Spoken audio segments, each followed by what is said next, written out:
So, do we know the gender yet? Yes, it's a girl. Then my mother-in-law, Jenny, opened her eyes and screamed. What? Get abortion right now. Huh? For a moment, I thought I had misheard her. But Jenny's eyes were full of anger, and she looked at me with disgusted look on her face. My name is Erin, and I am a 25-year-old housewife. I met my husband at a matchmaking party, and after dating for a year, we got married. To tell you a quick old story, I have never been with a decent guy. I've been with guys like an unemployed gambler or a womanizer who has multiple girlfriends, or a guy who gets abusive when he gets mad. My friends always tell me that I should break up with them as soon as possible. I was wondering why I had such a bad luck with guys when a friend invited me to a matchmaking party. Stuart isn't that handsome, but he works as a salesman in a small company, has common sense, looks clean, and has a decent income. He is 1 year older than me. His family consists of his parents and a younger brother. His father-in-law is also an office worker, and his younger brother is a college student. He was exactly the kind of man that I was looking for at the time, and I thought I could have a proper relationship with him. He also made a move on me, so we decided to go out. He would pay for all of our dates without asking me to pay, and since he had a car, we went on drive dates. I never had to drive for a long period of time. I never got pushed down suddenly inside of a rental car like I experienced before. I was happy to have the normal date which I had dreamed of. Then one day, Stuart had proposed to me at a fancy restaurant with a beautiful evening view. This was also the proposal which I had dreamed of. Unlike my ex who had planted a fake ring he got from a claw machine game and shoved it inside a cake which he bought at a store, it was a real ring in an engagement case. As for the fake ring, which was shoved in the cake, it made a crunching sound when I put the cake in my mouth, and at first, I thought there was a bug in it or something like that. It was quite a traumatizing experience for me. Stuart says, "I want you to be my family and support me," to me, and I was really happy that I could have a normal, happy life. We then got married and began our life as an official married couple. Every day I do the housework and wait for Stuart to come home from work. Stuart has been kind to me since we got married, and he takes care of me, saying things like, "Thank you for always cooking good food," or "I'll do the dishes." I had been unlucky with men in the past, but I was glad to have finally found a good guy, or so I felt. After that, no problems occurred, and my normal daily life just went by.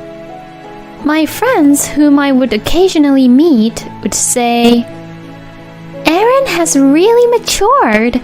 She used to be a gal with blonde hair and flashy clothes," to me. Come to think of it, the clothes I wear and the color of my hair now have really calmed down.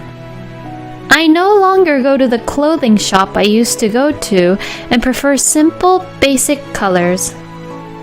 I guess it's true what they say about the way women look and how it changes depending on who they end up with. Even with cigarettes, I used to be a heavy smoker, but now I don't want to go into a restaurant unless it's a non-smoking place. 2 years have passed since I married to Stuart, and we are still living as peacefully as ever. If I had to complain about one thing, it would be about my mother-in-law, Jenny. It wasn't so bad right after we got married, but after a year or so, she started pestering me, asking me if I got pregnant with kids or not. Every time I just brushed it off by saying, "Having kids are a blessing." But after 2 years of marriage, her questioning me about kids had escalated. My parents-in-law's house is a 10-minute drive from our apartment, and recently, Jenny often visits us and starts talking about kids. I heard from the neighbors the other day. They said that there is a good fertility clinic. Ah, well, we don't know if we're even infertile or not. What are you talking about? You have to find out about these things quickly. Besides, you are the eldest son's wife. You have to be aware of that. If it continues like this, Jenny would start questioning about my personal life in details. After feeling this way, I consulted to Stuart about it. My husband agreed with me, saying, "Well, it's true that having a kid is a blessing." Thank goodness that Stuart agrees and that he was on my side. But that thought didn't last that long. Right after, Stuart says, "But Mom is worrying about us, so that is why she's questioning us, right? We should at least respond to Mom and not make her worry. Let's go to the clinic next Saturday." Stuart seemed to support Jenny more than me. At the time, however, I thought, well, it is unusual to see Stuart be so motivated in infertility treatment, and I should be grateful. And my distrust towards him did not grow to that level. Then, we underwent infertility tests and were told that there was nothing wrong with us and that we did not need any treatment. I am very grateful that the doctor told us that. Both my husband and I felt a little better, and we had hoped that our chances would increase if we did fertility tests. And perhaps it was because we were able to stay mentally calm and not feel rushed that I finally became pregnant. My husband seems really happy that we are going to have a baby, and he spends all day at home looking at baby products online. We should pick up some names and list them too. Yeah. Wow, I am looking forward to the baby. If the baby grows up, I would like to play catch at the park. Maybe when I go back to my parents' house the next time, I'll try to search for my gloves which I used with my brother. Hey now, the baby's not born yet, so playing catch is still too fast. Seeing Stuart's happy face, I naturally felt a smile on my face. I was really happy that I was able to get pregnant. A little while later, I went to the hospital for a checkup. The doctor told me that the baby was a girl. I told this to Stuart when he came home from work. He was shocked and said, "Oh, she's a girl?" "What happened?" "Oh, no, it's nothing." That day, my husband was not paying attention to anything I said to him, and it looked like he was occupied with his own thoughts. Did he want a son? Well, come to think of it, he did say he wanted to play catch. Still, I don't think it was right for Stuart to be so depressed. The baby was his own child, so shouldn't he be happy regardless of the gender? The next morning, Stuart didn't look so much depressed as he was the other day, and he and I had a normal conversation. However, all this time before he found out about the gender, he had been worrying about me being pregnant and talking about the birth of our child every day. But this morning, he didn't mention a single word about them.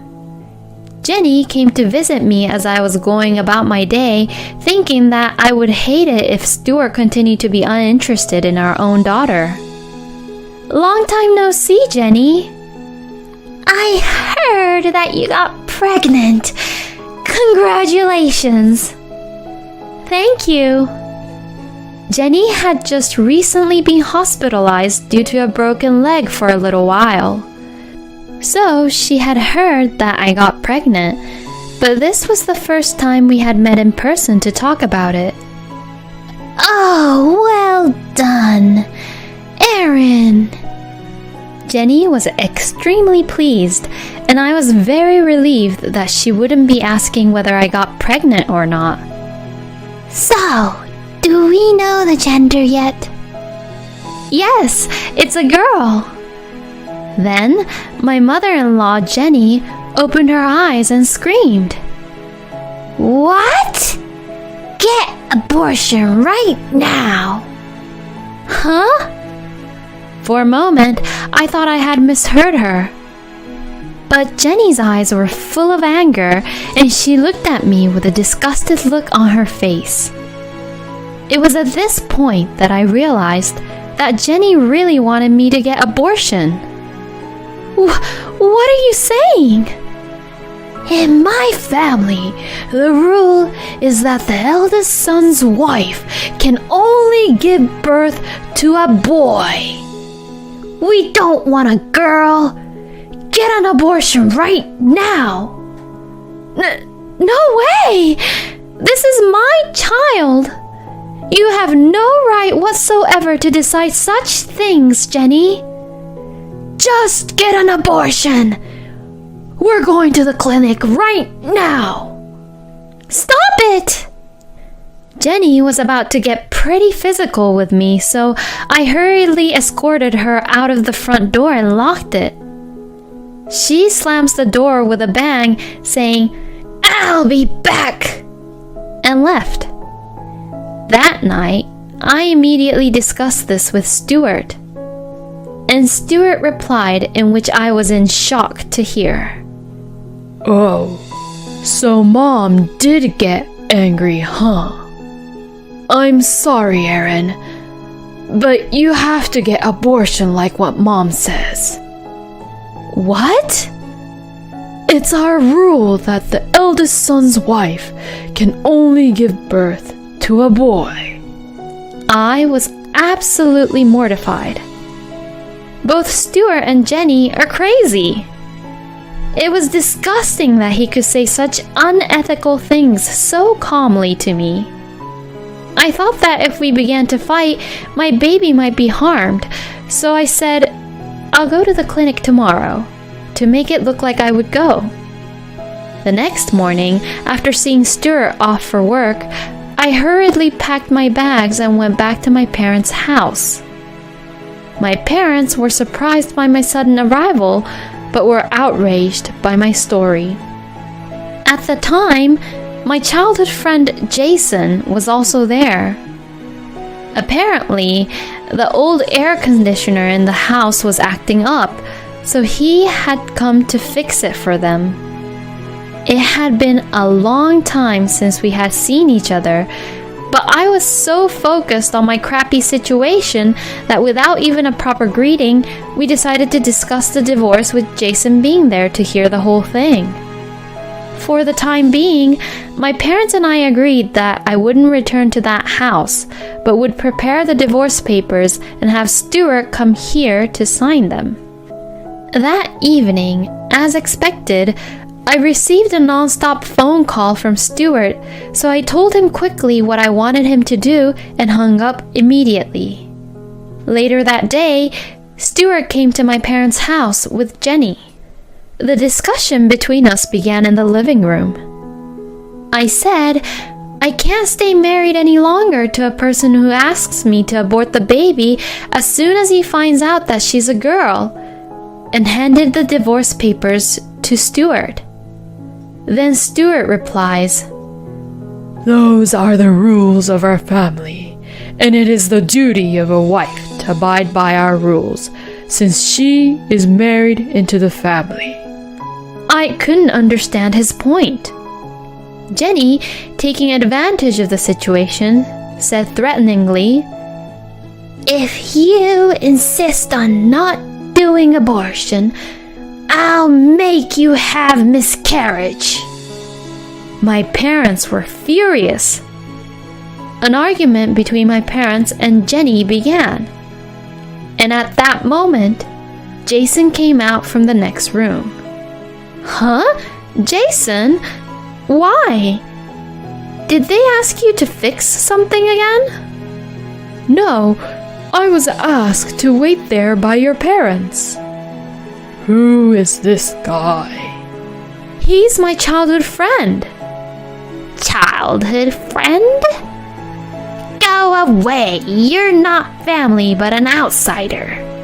I'm sorry, but I'm not an outsider, Jason says while handing over his business card to Stuart. Lawyer? Huh?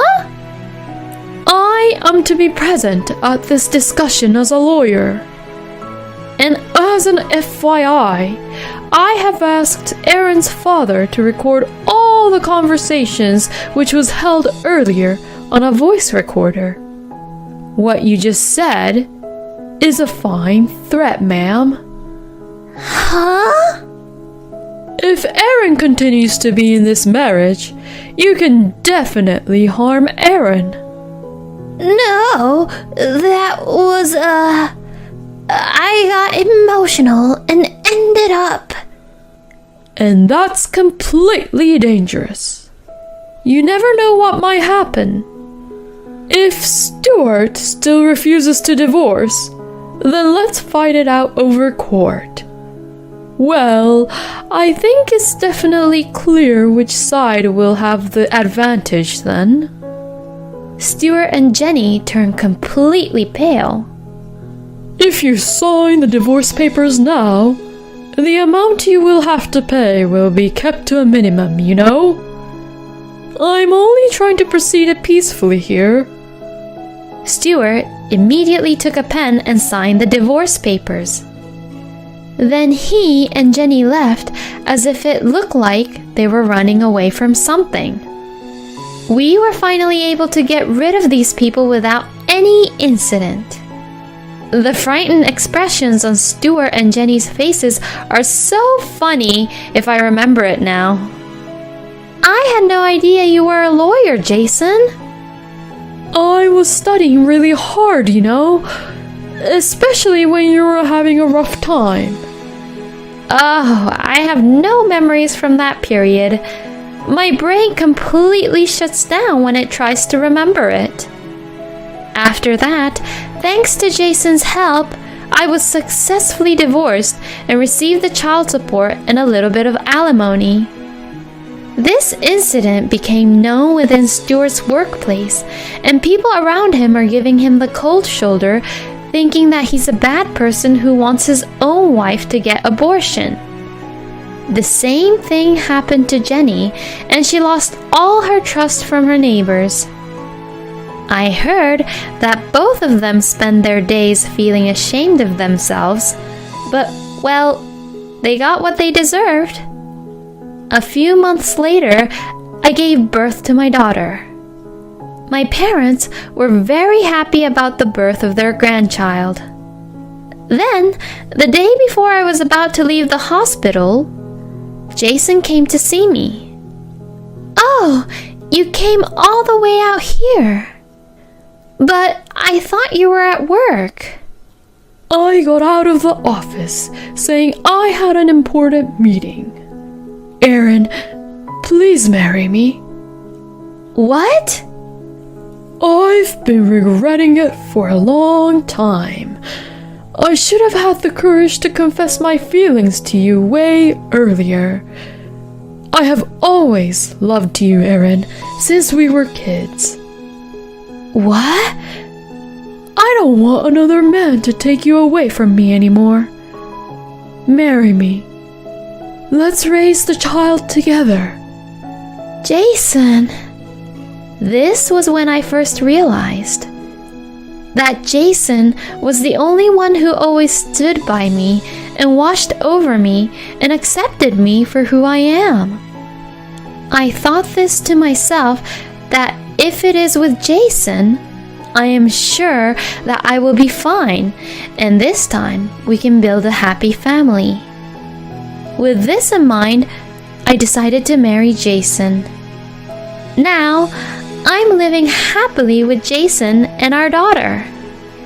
Thank you for watching until the end. Please subscribe to our channel. See you in our next video.